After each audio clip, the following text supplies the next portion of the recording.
श्रृंखला को लेकर सरकार की सिफारिश पे सुप्रीम कोर्ट का जो फैसला आया, उस फैसले का सबसे पहले विरोध करने का काम आपकी भारत आदिवासी पार्टी के सांसद राजकुमार रोत ने किया लोकसभा के अंदर। और उनके रिश्वत में क्या लिया? जमीन ली। ऐसे लोग वर्दीधारी जो सत्यमेव जयते की बात करते हैं, ये लोग ऐसे शोषणकारी सोच वाले लोग हैं। और ऐसी शोषणकारी सोच जहां से पनप रही है, वहां पर हम बार करना चाह रहे हैं और उन्हें खान में बंद करवाने काम करवा चाह भारत आदिवासी पार्टी।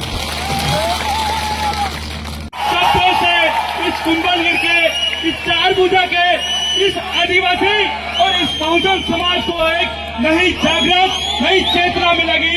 इसी के साथ सांसद साहब माननीय राजकुमार जी रोत साहब। आज हम इस मोड़ पे खड़े हैं, एक तरफ तो अपने आप को गौरवान्वित महसूस कर रहे हैं कि हम वो भील समुदाय से आते हैं, हम वो देश के मूल मालिक हैं और इस क्षेत्र के अंदर वीर शिरोमणि महाराणा प्रताप के साथ मिलके कंधा से कंधा मिला के हल्दी घाटी का युद्ध हो, देवेर का युद्ध हो, जितने जो महापुरुष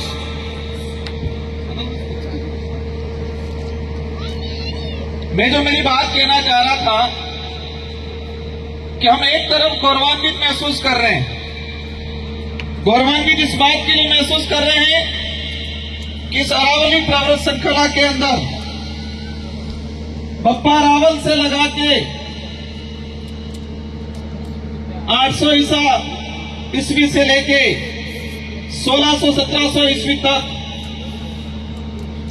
जो वो काल रहा, उस काल के दौरान जितने भी जो युद्ध हुए, और युद्ध में भारी संख्या में हमारे पुरखों की सेना हुआ करती थी और कई बलिदान दिए, कई युद्ध जीते, और उस बात के लिए हम गौरवान्वित महसूस करते हैं। दूसरी ओर आज हमें पीड़ा है, आज हमें दुख है, तकलीफ है, और इन दुख और तकलीफ के साथ गुस्सा भी है। और वो गुस्सा और तकलीफ इस बात का है कि क्षेत्र के गौरवशाली इतिहास को, इतिहास के स्वर्णिम अक्षरों में लिखाने का जिस समुदाय का योगदान रहा, और उस भील समुदाय के साथ आज इस क्षेत्र के अंदर छुआछूत, भेदभाव, हीन भावना की सोच, शोषण की नीति, एट्रोसिटी, हमारी बहन बेटियों के साथ गलत दुर्व्यवहार, और हमारे जल जंगल जमीन को हड़पने का जो षड्यंत्र किया जा रहा है। मैंने दो बात बोली कि हमें गौरवान्वित महसूस हो रहे हैं। गौरवान्वित इसलिए महसूस हो रहे हैं कि क्षेत्र के इतिहास में जितने भी युद्ध हुए, और युद्ध में कहे कि बप्पा रावल से लगा के महाराणा प्रताप तक, महाराणा कुंभा थे, महाराणा सांगा हो, इन सब के साथ भीलों की सेना कंधे से कंधा मिला के रही। उस बात पे गौरव है, हमें गर्व है। लेकिन तकलीफ इस बात की है कि आज आजाद भारत में उस समुदाय के साथ हीन भावना की दृष्टि से देखा गया। आज क्या स्थिति बन रही है? मैं कुंभलगढ़, राजसमंद, गोगुंदा इस इलाके का कभी हम न्यूज़पेपर में पढ़ते हैं कि आदिवासी समुदाय का सरपंच है, एससी समुदाय का सरपंच है, सरपंच तो भेड़ बकरी चला रहा है और कोई ठेकेदार सरपंच पंचायत चला रहा है। ये हालात बना रखे। कभी हम देखते हैं कि किसी घर के आगे से कोई महिला निकली है आदिवासी, और उसको मार पीट करके मार दिया जाता है। कभी हम देखते हैं कि छुआछूत, भेदभाव, शोषण की नीति से किसी के साथ एट्रोसिटी होती है। मैं उन लोगों के लिए कहना चाहूंगा कि आप जिस इतिहास पे गर्व महसूस करते हो उस इतिहास को स्वर्णिम अक्षरों में लिखाने का काम इसी समुदाय ने किया है। जो आज आप तौहीन की भावना से, हीन भावना से देखते हो, उसी समुदाय की वजह से आप गर्व महसूस करते हो। आज इस क्षेत्र का इतिहास इसलिए पूरे विश्व में जाना जाता है और उस पर गर्व महसूस किया जाता है। और इतिहास में यह कहा जाता है कि अकबर एक ऐसा आक्रमणकारी था कि पूरे देश के राजाओं को उसने अपने अधीन किया। पूरे देश के राजाओं को या तो युद्ध लड़के उनको हरा के अधीन किया, या फिर वो स्वयं समझौते के तहत उनके अधीन चले गए। लेकिन हमारे इस मेवाड़, इस क्षेत्र के लिए कहा जाता है कि एकमात्र राजा था जिसने अकबर की अधीनता स्वीकार नहीं की थी, और इनका नाम था महाराणा प्रताप। और इसीलिए इनको कहा जाता है वीर शिरोमणि महाराणा प्रताप। और आज कहा जाता है कि एकमात्र राजा थे जिसने अकबर की अधीनता स्वीकार नहीं की थी। मैं आपके सामने सवाल करना चाहूंगा, कुछ बताना चाहूंगा कि क्या महाराणा प्रताप के पास ऐसी कौन सी सेना थी, ऐसी कौन सी तोपें थी, ऐसे कौन से हथियार थे कि पूरे देश के सारे राजाओं ने के पास नहीं थे, जिस वजह से वो हार मान के अकबर की अधीनता स्वीकार कर ली? क्या ऐसा था? ऐसी कौन सी फौज थी, कौन सी तोहफे थी कि जो अकबर की सेनाओं को भगाने में काम आई? कौन से ऐसे हथियार थे जो पूरे अखंड भारत के दूसरे राजाओं के पास नहीं थे? महाराणा प्रताप के साथ भीलों की सेना थी, और वो भीलों की सेना इस अरावली प्रवर श्रृंखला में गुरिल्ला युद्ध पद्धति को जानती थी। और गुरिल्ला युद्ध पद्धति से हमने खारवा से लगा के अधिकतर युद्ध जीतने का काम किया। महाराणा प्रताप के सामने कौन आया था? अकबर का सेनापति आया था जिसका नाम था मान सिंह।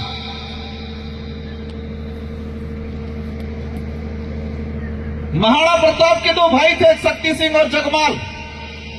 महाराणा प्रताप के सगे भाई थे शक्ति सिंह और जगमाल। वो स्वयं अकबर के लिए मान सिंह से जाके मिल गए थे। महाराणा प्रताप के लिए इतिहास में कहा जाता है कि जंगलों में गए, घास की रोटियां खाई, भील समुदाय आदिवासी समुदाय के बीच में रहे। वो घास की रोटियां क्या थी? जो आज मिलेट्स बोला जाता है, रागी, बरी, मतलब कहा जाता है मिलेट्स।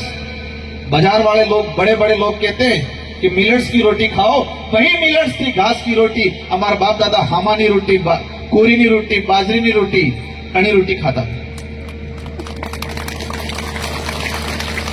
हम इतिहास के पन्नों में पढ़ते हैं, वीर विनोद में पढ़ते हैं कि महाराणा प्रताप जब जंगलों में या युद्ध की तैयारी के लिए या कहीं जाते थे, प्रवाह करते थे, ठहरते थे, तो इनके 4 प्रहर हुआ करते थे। 4 प्रहर मतलब चारों दिशा में उनके सैनिक पहरेदारी करते थे कि कोई दुश्मन आ तो नहीं रहा है। तो 3 प्रहरों में भीलों के सैनिक खड़े रहते थे और 1 प्रहरों में चुंडावत खड़े रहते थे। 4 दिशा में 4 प्रहर बना के रखते थे महाराणा प्रताप।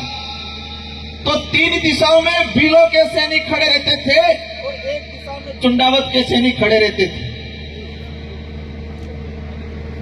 महाराणा प्रताप के लिए जो भोजन के बारे में हम पढ़ते हैं, अगर कोई भील समुदाय का व्यक्ति भोजन बना के अगर सीधा लेके जाएगा तो वो किसी उनके जो जांच करने वाले रहते थे, कोई जहर तो नहीं मिलाया। अगर भील समुदाय का व्यक्ति लेके आया है तो वो जांच नहीं कराते थे। और आज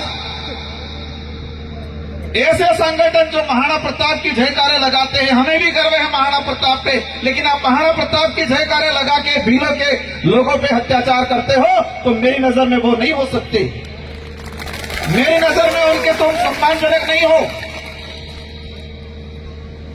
और इसीलिए मेवाड़ का जो राज चिन्ह है, एक तरफ भीलों का सैनिक, एक तरफ राजपूत सैनिक खड़ा है। और आज क्या हो रहा है? महाराणा प्रताप के साथ उनके भाई शक्ति सिंह और जगमाल नहीं थे, उस समय भील आदिवासी खड़ा था उनके। और मैं आज तक का इतिहास उठा के देख लो कि सेना अधिकतर किस लिए भर्ती होती है?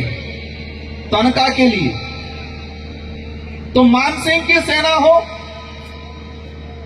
या इस अखंड भारत की किसी भी राजा की सेना हो, औरंगजेब की सेना हो, अकबर की सेना हो, अधिकतर सेना तनख्वाह पे आती थी। या किसी छोटे राजा की टुकड़ी आती थी तो वो जागीरदारी मिले यूं करके आती थी। लेकिन महाराणा प्रताप के साथ तनख्वाह वाली सेना नहीं थी, स्वाभिमान वाली सेना थी, और वो अधिकतर भील समुदाय के साथी। क्योंकि तनख्वाह वाली सेना होती तो हम हल्दीघाटी का युद्ध नहीं जीत पाते। स्वाभिमान के लिए लड़े थे, इस भूमि के लिए लड़े थे। और क्या स्थिति बना रखी है? अगर भील समुदाय हो, दलित समुदाय हो, इस क्षेत्र के अंदर रहने वाला कोई भी पिछड़ा समुदाय हो, अगर उनके साथ हीन भावना, उनके साथ शोषण की नीति करने वाला महाराणा प्रताप को सम्मान देने वाला नहीं हो सकता। वो व्यक्ति, वो उसके नाम से रोटियां जरूर सेक सकता है। मेरी नजर में वो ऐसे लोग हैं, ऐसे संगठन हैं जो मान सिंह के सोच के लोग हैं, जो शक्ति सिंह और जगमाल की सोच के लोग हैं, ऐसे लोग हो सकते हैं। हम सबका सम्मान करना चाहते हैं और जानते भी हैं और चाहते भी हैं, लेकिन खुद भी सम्मान प्राप्त करना चाहता है भील समुदाय। क्यों नहीं देना चाह रहे हो आप सम्मान इनको? आज इस क्षेत्र के अंदर जमीनें हड़पी जा रही है, लालच में शराब नशे पत्ते में डुबा के। कुंभलगढ़ इस राजसमंद की धरती पे अगर पिछले 20 साल का डाटा निकाल लिया जाए, 20 साल का डाटा निकाल लिया जाए, तो सैकड़ों आदिवासी भीलों की जमीनें हड़पी गई है। और उसमें अधिकतर काम पुलिस प्रशासन ने किया है, बीच में दिलाने का काम। उदयपुर के अंदर देखा है, घटनाक्रम हुआ, हत्या का मुकदमा दर्ज हुआ, फंसाया, क्योंकि वो इसके हकदार थे, उन्होंने गुनाह किया था, उनको होना था। और उनके रिश्वत में क्या लिया? जमीन ली। ऐसे लोग वर्दीधारी जो सत्यमेव जयते की बात करते हैं, ये लोग ऐसे शोषणकारी सोच वाले लोग हैं। और ऐसी शोषणकारी सोच कहां से पनप रही है?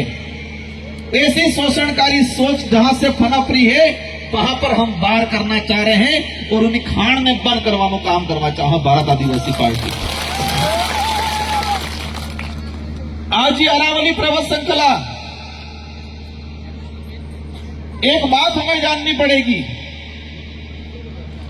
जितना खानवा से लेके दिवेर तक के युद्ध में भीलों का योगदान रहा, और पूरे अखंड भारत में गुरिल्ला युद्ध फेमस हुआ। और गुरिल्ला युद्ध शायद मेरी जो जानकारी के हिसाब से किसी भी राजा ने कहीं पर भी गुरिल्ला युद्ध नहीं अपनाया। महाराणा प्रताप के वक्त और महाराणा प्रताप से पहले कुंभा के वक्त से गुरिल्ला युद्ध पद्धति अपनाई गई, और उससे पूरे देश के राजाओं ने सीखा बाद में, और आज कई प्रशासन में लोग सीखते हैं गुरिल्ला युद्ध पद्धति क्या थी। तो जितना योगदान भील सैनिकों का रहा, इतना ही योगदान इन अरावली की पहाड़ियों का रहा। अगर ये अरावली की पहाड़ियां नहीं होती कि तो क्या आज इस मेवाड़ को कोई विश्व में, देश में जानता? क्यों? क्योंकि अरावली पर्वत श्रृंखला की भौगोलिक परिस्थितियां जो थी, वो मुगल सैनिक और मुगल के जो सेनापति लोग थे, वो इस भौगोलिक परिस्थितियों को नहीं समझ पाए, और इसीलिए वो जाल में फंसते गए और गुरिल्ला युद्ध के शिकार होते गए। गोहिल वंश, बप्पा रावल से अगर हम बात करें, 800 ईस्वी से बात करें, और विशेषकर मुगल काल की बात करें, 1500-1600 ईस्वी से, तो जितने युद्ध हुए सारे के सारे अरावली पर्वत श्रृंखला के बीच में हुए। खानवा का युद्ध हो, खमनोर का युद्ध हो, जितने युद्ध हुए कहां हुए? अरावली पर्वत श्रृंखला में। अगर ये अरावली नहीं होती तो शायद हो सकता है हमें कई युद्ध हारने पड़ते। और आज जिस गौरव के साथ हम तीर सीना तान के कह रहे हैं कि हम लड़ने वाले हैं और जीतने वाले, शायद नहीं कह पाते। लेकिन वर्तमान सरकार हमारी इस ऐतिहासिक भौगोलिक स्थिति या भौगोलिक जो क्षेत्र है उसको भी खत्म करने के लिए कानून लाई है, जिसका विरोध अपन सब ने मिलकर किया। मैं बांसवाड़ा डूंगरपुर की जनता को धन्यवाद देना चाहूंगा इस मंच से, जिन्होंने मुझे जिता के लोकसभा में भेजा। और मैं अपने आप को गौरवशाली महसूस करता हूं कि जब अरावली पर्वत श्रृंखला को लेकर सुप्रीम कोर्ट ने 20 नवंबर 2025 को फैसला दिया, मेरी जानकारी में 25-26 नवंबर के आसपास आया और 3 दिसंबर से मैंने लोकसभा में इसको लगाने का प्रयास किया और शायद 15-16 नवंबर के आसपास, दिसंबर के आसपास अरावली पर्वत श्रृंखला को लेकर सरकार की सिफारिश पे सुप्रीम कोर्ट का जो फैसला आया, उस फैसले का सबसे पहले विरोध करने का काम आपकी भारत आदिवासी पार्टी के सांसद राजकुमार रोत ने किया लोकसभा के अंदर। और मैंने आह्वान किया था, मैंने जितने जो क्षत्रिय संगठन बने हुए हम सबसे आह्वान किया था कि अरावली को बचाना, क्योंकि अरावली में हमारे पुरखों का खून बहा हुआ है। यहाँ ये हमारे ऐतिहासिक पहाड़ियां हैं, ये पहाड़ियां नहीं, पत्थर नहीं है। और इसीलिए मैंने कहा था पार्लियामेंट के अंदर भाजपा के सरकार को कि आप इन अरावली, इन पहाड़ी जल जंगल जमीन को आप संसाधन मानते हो, हम इनको पूर्वज मानते हैं, अपना देवता मानते हैं। मानते कि नहीं मानते? डोंगरा ही, ये पहाड़ है, ये नदियां हैं, इनको अपन क्या मानते हैं? पूर्वज मानते हैं, देवता मानते हैं। अपन कोई शुभ काम करने के लिए जा रहे हैं, अगर किसी की बारात जा रही है, बीच में नदी पड़ती है, तो रोक के अपन नारियल फोड़ते कि नहीं फोड़ते? आज फोड़े कि नहीं फोड़े? आप फोड़े? अगर हम कहीं जा रहे हैं और विशेषकर जब शादी के लिए जाते हैं तो बीच में कोई नदी आती है तो वहां रोकते हैं, बारात रोक के इस नदी के दर्शन करते हैं, आराधना करते हैं, नारियल अगरबत्ती लगाते हैं, फिर जाते हैं।